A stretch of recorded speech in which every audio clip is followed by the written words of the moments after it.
All right, welcome to episode 8 of the Workhorse Sports Podcast. I was talking to Jonathan before we get going. I might have a visitor that pops his head in here occasionally, but he doesn't have the attention span to stick around very long. So if that happens, we'll shoo him out of here and he'll come back in another 20 minutes. So how's everything going, man? Yeah, it's good. I got a good another Saturday of college football going on. I have a bunch of upsets or close games, so going into the second to last week of regular season should be good. Yeah, for sure. I didn't usually we prep a little bit, go over like what we're going to say beforehand. I decided this week I'm not going to do that, so you're going to get real-time analysis on college football picks, which honestly is what I do anyway. I just usually write it down. A couple of decent games at noon, but a lot of them, the late-night games, are really solid out here. Unfortunately, one of them's at 10:30 East Coast time, which watching Utah and Oregon would be phenomenal, but I can't foresee myself staying up till 1 a.m. to watch it. So starting at noon, Illinois at Michigan. Michigan giving up 17.5. I'll let you take the lead on this one. Yeah. So I've said it before. I think Michigan's still one of the best teams in the country. However, Illinois does have a good defense. It's a dogfight out there in the West. So I have Michigan winning easily, but at 17.5 points, I think that's kind of high. I would bet this game, and I would bet Illinois just for that fact. Weather's not going to be great.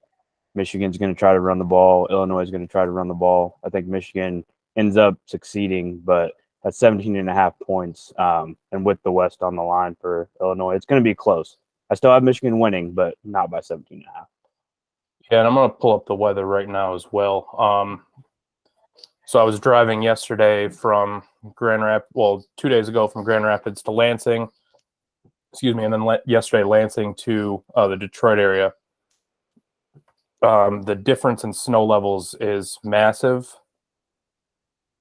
Looks like it's going to be less than an inch, but winds should be, gale warning in effect for Ann Arbor. That should, but it plays into necessarily both those teams' favor because neither team wants to throw the ball. So therefore, 17.5 in a game where it's going to be ground and pound. I think you said Illinois' defense is pretty solid. So 17's too many. I think Michigan maybe is. I don't think a look-ahead spot is necessarily in play here. Just based on the way they've been performing lately, I don't see them taking Illinois for granted and looking ahead to Ohio State. It'd be easy to do, but I don't think either Ohio State or Michigan are going to be doing that. 17.5 is too many. I'm taking Michigan. I'd say they win by probably 10 to 12. Next game, TCU at Baylor. My streak of betting against TCU is probably going to end. I don't think Baylor's that great, but the line is interesting. TCU is giving up 2. So Baylor hasn't looked great the last couple of weeks. TCU honestly hasn't looked elite the whole season, but they looked good and have won every game, obviously. Going into Waco, noon game, so 11 Central Time. It's going to be a tough spot for TCU. I will not bet against them. And with the 2-point spread, I'd say they cover that. I think they win by 3 to 5. Yeah, I'm going to disagree with you. I know betting against TCU this year has not played out in anyone's favor, but there's a reason it's a 2-point spread. Then Baylor, they're going to be fired up. I don't necessarily think they're a great football team, but I don't think TCU is a great football team either. They're due to lose. And what was Baylor's last game? I think they got killed by Kansas State. I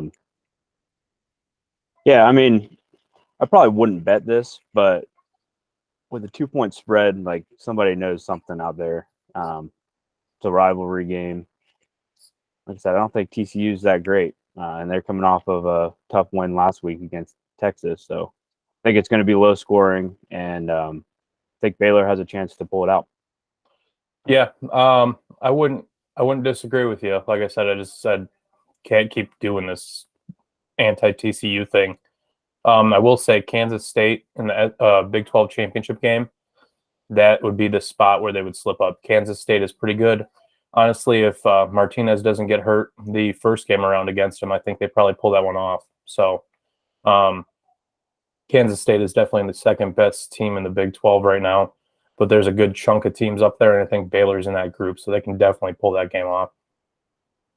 Texas at Kansas, 3:30. Texas giving up 9. Texas lost to Kansas last year, and it was the joke of college football.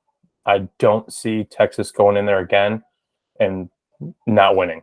9 is a decent number. Kansas is a good football team, as crazy as that is to say. But I still think Texas covers this game. I don't see them going in there lackluster at all. They're going to go in there and really want to beat the heck out of Kansas after what happened last year. Yeah, and to build on that, last week they didn't have a really good game offensively at all. I actually have Texas covering here, and for the sole reason of they looked like shit last week, and they're not that bad of a football team. They could have. It was a 7-point game with TCU. Kansas is good; they're bowl eligible, but at the same time, like you said, Texas is going to come out here and they're going to just throw everything they have at them. 9 points is a lot, but I do have Texas covering. Iowa at Minnesota, 4 p.m. Minnesota's given up 2.5. I'm taking Iowa in this one. I think the way their offense has turned it around the last 3 weeks, putting up more than 20 points when I don't know what the weather looks like in Minnesota. I know it's going to be cold. So if they can put up another 17, 24-point game, I think their defense can hold Minnesota and definitely cover that spread, and I think they'll win outright. Yeah, I have the same take on this one. Like I said, the West out there is a dogfight. You got Minnesota, Illinois, Purdue, Iowa tied for first place, and Wisconsin's 1 game out. I just don't. I don't see Iowa losing this game. Their offense has really turned it on in the last few weeks. Minnesota isn't a bad team, but I think Iowa in this spot, they're built to win this game. 2.5 points, it's nothing. So yeah, I'm definitely. Maybe less of a dog fight, more of a chicken fight, or I don't know if you have a couple of kids that are playing like basketball in like a rec league, maybe that kind of fight. Because it's a disappointing year for the Big Ten West, for the Big Ten as a whole, outside of Michigan and Ohio State. But it is interesting to say the least, because like you said, everyone needs someone else to do something in order for them to get there. No one controls their own destiny, which is pretty remarkable. Obviously, it'll have to play out some way because they're playing each other. So, but I would say Iowa probably has the best chance to get to the Big Ten championship game because they need Illinois to lose, I believe. And obviously that Michigan game today, Illinois loses that, Iowa wins out, they're going to make it. And next week, Iowa plays Nebraska. So, I think Purdue too. They play Northwestern. Yeah, is that at Northwestern? I think so. No, it's at Purdue. I don't think Purdue's that great, and I think Northwestern is. They're not good. I can tell you that, but I also don't see them underperforming against Purdue. So. Yeah, the madness is definitely going to continue in the West. Yeah. 7:30, the worst bedlam we've ever seen. Oklahoma State at Oklahoma. Oklahoma's giving up 7. Based on performances out of Oklahoma State recently, I don't like what I'm about to do, but I'm going to say Oklahoma covers this spread. I would prefer to see Oklahoma State win, but their recent performances are a little upsetting. I think they're a better team than what those performances were, which is why I'm a little hesitant. And Oklahoma is just not not there, but also the talent in Oklahoma is still there. So if they can get it together, which in a bedlam game, I think they might be able to. Oklahoma wins that one and covers. Yeah. At first, I had the same take, and then I looked at it again, and I was like, man, you can't. That's 7 points. Yeah. But why is it 7? Which is Why is it 7, and why is Oklahoma State 22 in the nation? Yet they're not favored in this game going into Oklahoma. And Oklahoma, he said they got the talent, but man, they haven't played well at all year. yeah. That line is confusing to me. And like I said recently, if similar to the totals, if it's an over and it's 70, you take over the over. If it's an under and it's 35, you take it under that. Like if there's the lines are weird, they're weird for a reason.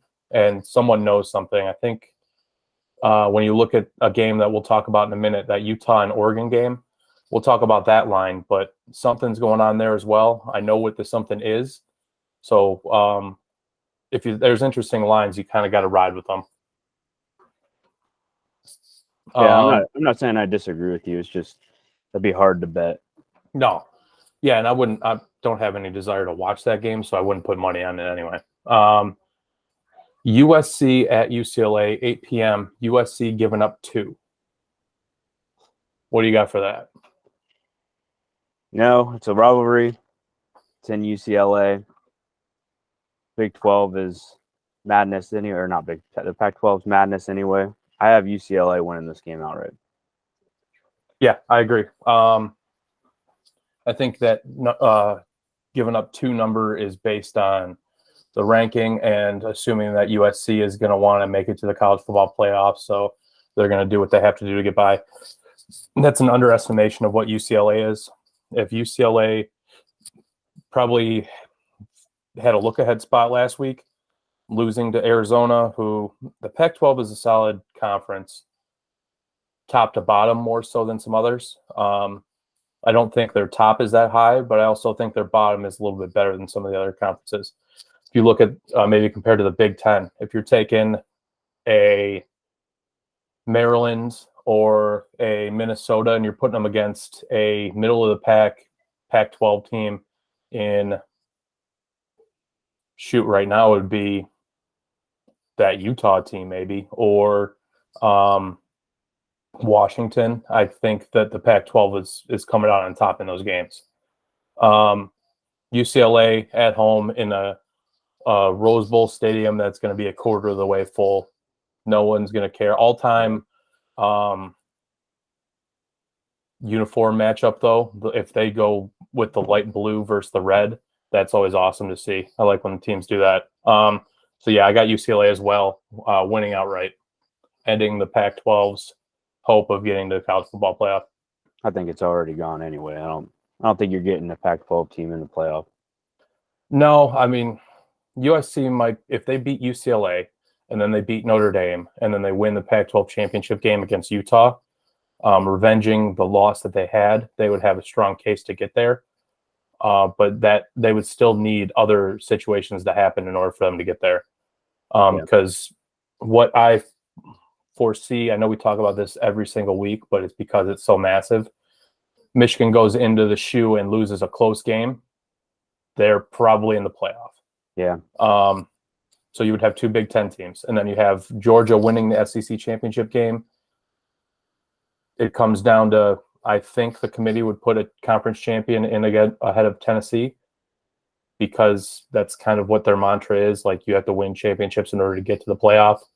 I don't necessarily know if I agree with that, but I guess that's why we're going to the 12-team playoff, is so that kind of just gets negated altogether. The best teams kind of make it.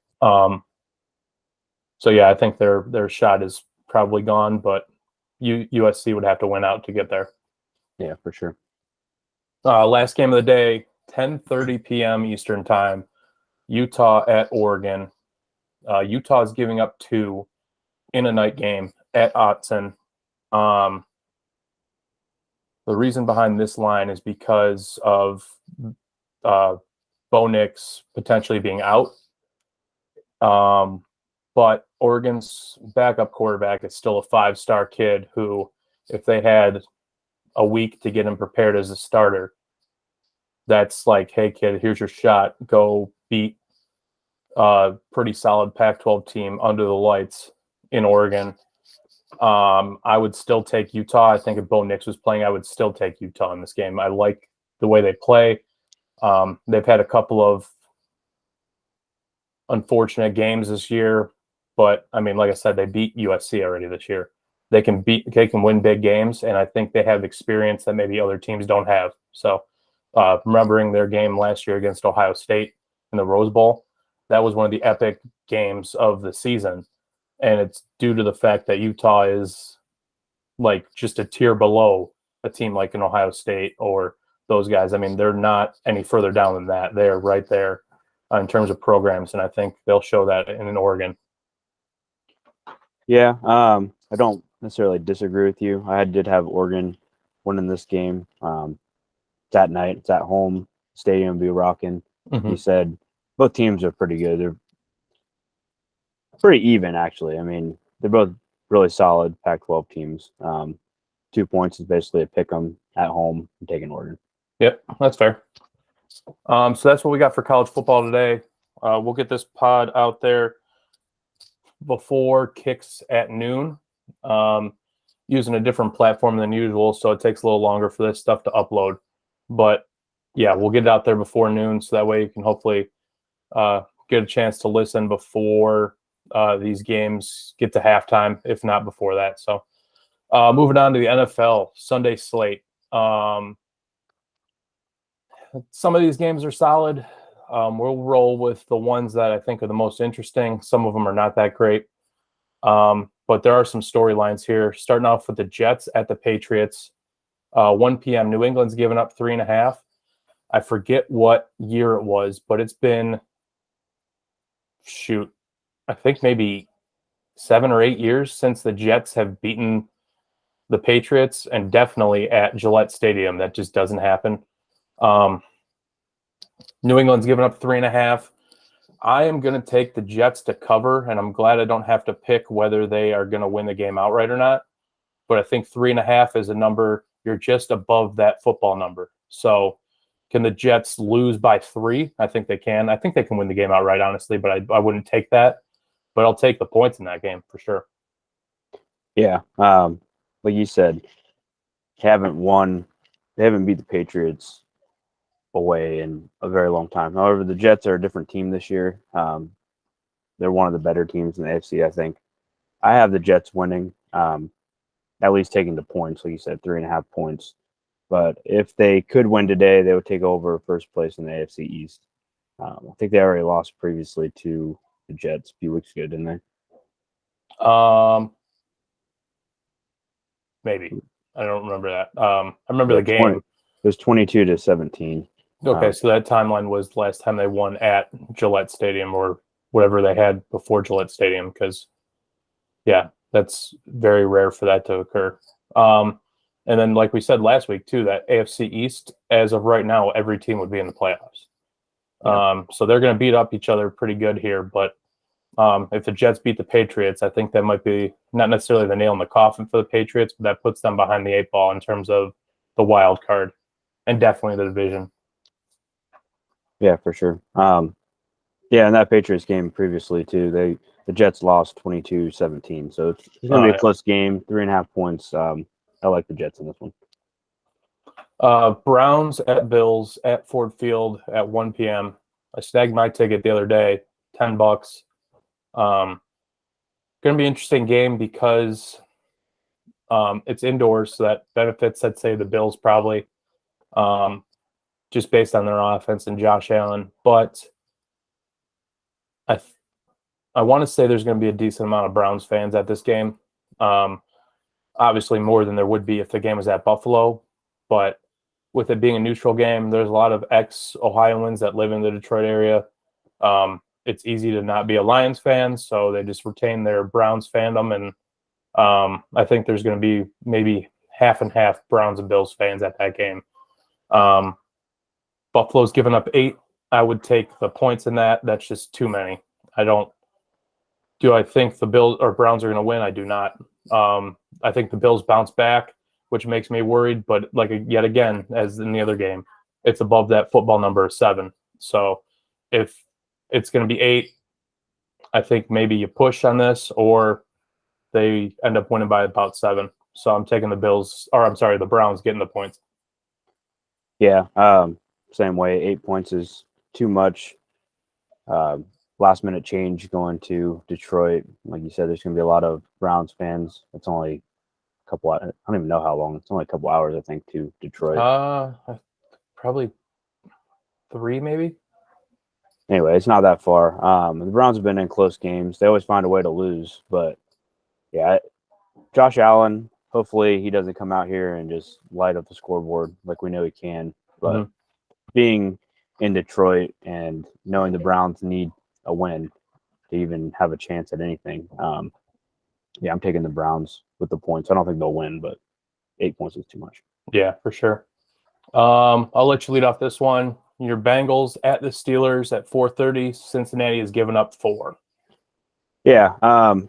Well, the Bengals, I think they have a good chance of making a playoff push. They got a good team, and obviously last year went to the Super Bowl. They need this game. I think they go in and they cover. I think they win by a couple touchdowns, actually. Joe Burrow, he's not going to let the season fail on his account. So I really think they go in, and the Steelers, I don't think they have a chance. Yeah, I would say 4. Hold on, buddy. That's cool, bud. I would say the Steelers, this is a game that they show up. I would not bet this because I don't think they're going to win the game. But playing in Pittsburgh, that 4 points, again, is the football number thing. That's why I'm not going to touch it, because I could easily see the Bengals winning by 7, but I can also see the Steelers keeping it within a field goal. The Steelers team is difficult to read because there's days where they're still the Steelers of old, where Tomlin keeps them in games. They find a way to kind of grind them out, but yet again, they don't have the talent that they had before. So I would say I'm not playing this one. If I had to choose, I'd probably still take the Bengals, like you said, but I'm just not comfortable doing it. The Bengals are also coming off a bye too, so it's always in their advantage. So next one we got Cowboys at Vikings 4:30. Dallas is giving up 1.5. Kind of an interesting line here. I think maybe they're assuming letdown spot. The Cowboys are a good football team, but to go into a 8-1 Vikings to their place and be giving up 1.5 seems a little off. Something's weird there. I would take the Cowboys. I think maybe the assumption is Vikings letdown spot. Cowboys need to win this game. There might be other circumstances behind it. I'm not aware of any injuries for the Vikings, though. So, as I said before, if it's weird numbers, I'm taking the weird numbers because there's got to be a reason behind it. Yeah, I think this is more of a storyline for Dallas rather than the Vikings. I think the Vikings are going to get a first-round bye. This game, even if they don't have a letdown, doesn't really matter for them. Cowboys are in third place at 6-3, and you got the Eagles at 8-1, Giants at 7-2, and Washington at 5-5 coming up right behind them. So I really think that Dallas has to win this game. Like you said, the line's weird at 1.5, but yeah, Dallas, if they don't win this game, the season might be over just because the Eagles are playing so well. And Washington, I think we talked about this on Monday, and we didn't even give them a chance to beat the Eagles last week. So it made it real interesting. But yeah, Vikings are a good football team. They'll be fine. They're going to get a first-round bye, but I have the Cowboys winning this one. Yeah, I think that's the right move there. Chiefs at Chargers, 8:30 kick on Sunday Night Football. Kansas City giving up 5. Taking the Chiefs. The Chargers, this is what they do every year. They find a way to be like mediocre, get their way into the playoffs, get some people maybe to believe in them a little bit, and then they fall off. I don't think they're built to beat this Chiefs team. I do somewhat like their defense, but I think the Chiefs can win by a touchdown or more. And especially since the Chargers have no real home field advantage playing in LA.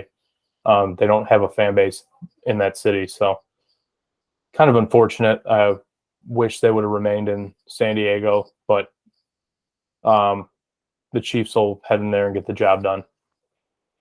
Yeah, I think at 5 points too. The Chiefs, they're in first place at 7-2. Chargers are at 5-4. I really think the Chiefs just go in there and I don't think it's going to be close, to be honest. Chargers, they're not that great of a football team, and we know what Patrick Mahomes can do. We know how great the Chiefs can be. Yeah, 5. I think that's an easy bet. I would take the Chiefs all day. Yep. So that's what we got for the NFL as well. These next two segments will be a little bit quicker. Just kind of want to touch on some relevant stuff in sports that's going on right now. College basketball, it's so early that it's hard to get a gauge for a lot of these teams. But what I will say is there's upsets all over the place. Looking at, obviously, Louisville just losing to everyone they're playing. But you got other teams like Michigan losing to Arizona State, pretty good. You got the likes of, I saw A&M lost to Murray State, Baylor losing to Virginia. Illinois actually is a solid team, so them beating UCLA by less than 10 is not surprising. And we're going to see that continue going forward with this transfer portal. And I think in college basketball now more than ever, the one and done is massive for a lot of these teams. But having seniors on a team probably negates out that talent a little bit. You've had 3 years plus now of playing college basketball at probably a high level, or maybe you have a couple of transfers that come in from a Loyola Chicago or a UNC Wilmington or UNC Charlotte or Middle Tennessee State, and they make their way to a big program and want to showcase their talents. I think seniors matter now in college basketball more than they have in the past.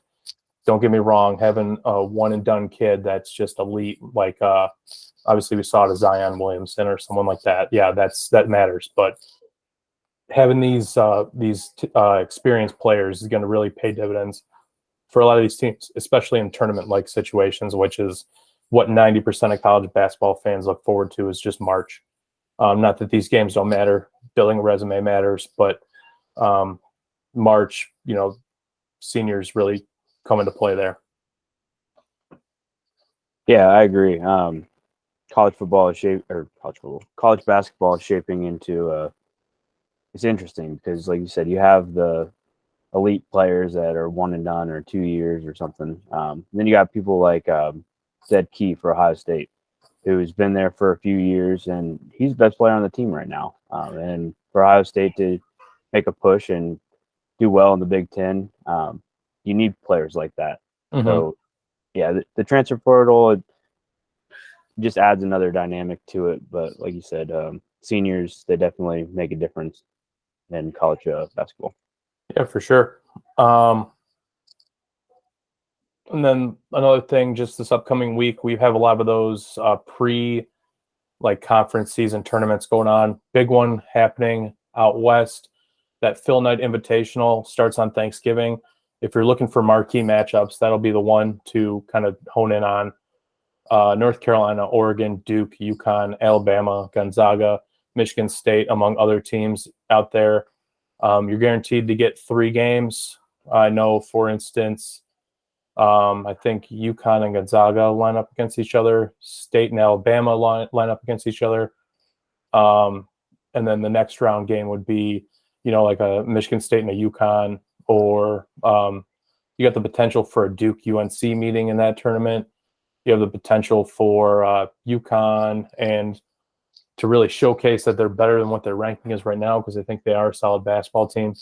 So something to look out for Thanksgiving. Not that you don't have enough to look out for during Thanksgiving, between professional football, college basketball, World Cup soccer, NHL, NBA on as well. Just a lot going on. Like I said before, this is the craziest time of year, which is good for us. So take advantage of it while you can. Just sneak a college football or a college hoops game in there for sure during this Thanksgiving holiday. Even Monday, we have some good games. Got Ohio State playing San Diego State. San Diego State 17th in the nation, and you got Texas Tech playing Creighton at 2:30. But yeah, it's going to be a sports-packed week for sure. Yeah. Let me just, UConn and Oregon at 8 p.m. on Thanksgiving. You'll have the Egg Bowl at that time too, so maybe you flip back and forth between Ole Miss, Mississippi State football, and then UConn and Oregon basketball. Also, I guess it's happening on the West Coast, but you got 12:30 at night, Gonzaga, Portland State. So if you have a couple pops or some wine on Thanksgiving and want to stick around pretty late, you can watch that one. And then lastly, the World Cup. I'll go over the top games every day for this week. Some pretty solid matchups that start early. Luckily for us in the U.S., every matchup that I'll say is either 11 a.m. or 2 p.m.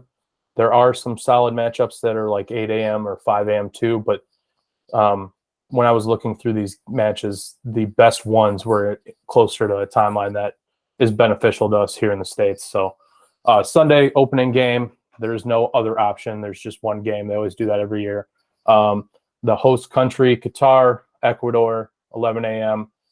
Some words coming out that Qatar potentially paid off 7 Ecuadorian players for them to win the game. Do I think it could happen? Yeah. Do I think there's going to be a lot of misinformation that comes out of this tournament, though, because people can say things like that and people will be like, oh, I believe it. No, that makes sense. So I don't know whether that's true or false. I don't know if the players for Ecuador would even consider that anyway. But then again, Qatar's probably throwing a decent sum of money at them. But regardless, it should be an interesting match just because Ecuador is a decent team, but they're not like elite. And Qatar, we'll see what they put out there on the pitch to try and win something. They're not known for being relevant at all. So, but it's an opening match, so it's always good to tune in and see how kind of the coverage looks for the other matches that you kind of want to actually watch. Big one on Monday, USA Wales at 2 p.m. So for the U.S., this will dictate a lot of how the group goes. If they get out with a win, they're sitting in a great spot to get out of the group. If they lose this match, they're not in a good spot at all. That group is fairly equal across the board, with England maybe a little bit higher than the other ones. You have England, probably a top 10 nation for soccer.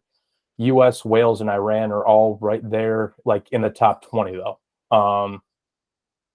So the result of that match will really dictate who's coming out of that group with England.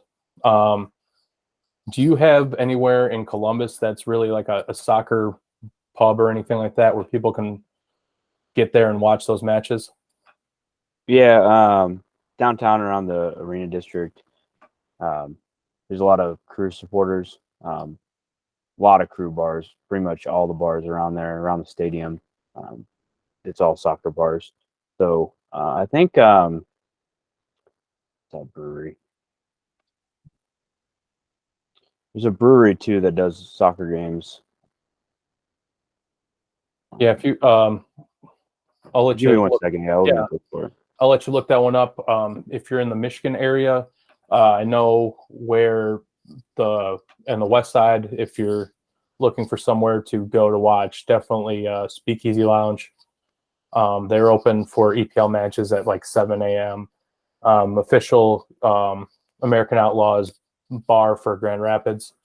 Always a good time over there. They got the TVs up. They got fans and all their different kits and whatnot. I usually head over there when I'm back home in Rockford. And then for Detroit, Thomas McGee's, I'll be there on Monday to watch the U.S. and Wales play right in Eastern Market. Same thing. I went over there one time for a match. I think it was Boxing Day last year. So every team was playing, and every team was represented in that pub with one of the kits or another. very cool atmosphere. You hear different fans cheering at different times, so you can kind of take your eyes off whatever match you're watching and check out the highlights of what just happened in another one. Really cool. For the U.S., that's the official pub for the American Outlaws for Detroit as well. And then Lansing, I believe, Ozone's Brew House. I don't think there's a Lansing American Outlaws group, but that is where you would watch soccer in the Lansing area. Yeah, if you're near Dublin, which is North Columbus, Beto's Pub and Kitchen, the soccer bar. Barley's Brewing Company off High Street. It's a soccer bar. Did you say Beto's? Beto. Oh, I thought you said Beto, like Beto O'Rourke. No. Then 4th Street Tap Room and Kitchen, downtown off 4th Street. That's a good soccer bar also. Awesome. Yeah, like I said, I cannot express enough. I can watch the match at work on my laptop or at home, but if you get a chance to go to one of those pubs to watch, definitely experience to do. Tuesday, 11 a.m., Mexico and Poland. Poland has one of the best strikers in the world with Robert Lewandowski out there. He's always interesting to watch. They field a solid team every year, but he would be the focal point. And then Mexico, it'll be interesting to see how they perform. In the past, obviously, they've had massive upsets where they've made it into the round of 16, the final 8 of the tournament. Their brand of football is fun to watch. Obviously, as a USA fan, you view them as the main rival, but I would, until they play the US, I would be in favor of supporting that Mexico team, watching them trying to get decently far in this tournament. And in terms of kits, what they're wearing out there on the pitch, Mexico's is unmatched. Their green jersey is just awesome. Like I said, as a USA fan, you can't go necessarily get one of those and not despise yourself for doing it, but it'll be a good match to watch. I would definitely say 11 a.m. on Tuesday. Wednesday, Belgium and Canada at 2 p.m. Belgium, potentially the number 1 team in the world, might have been overtaken by Brazil or France, but top 3 for sure. Canada actually won the CONCACAF group, which is the U.S., Canada, Mexico, Panama, Nicaragua,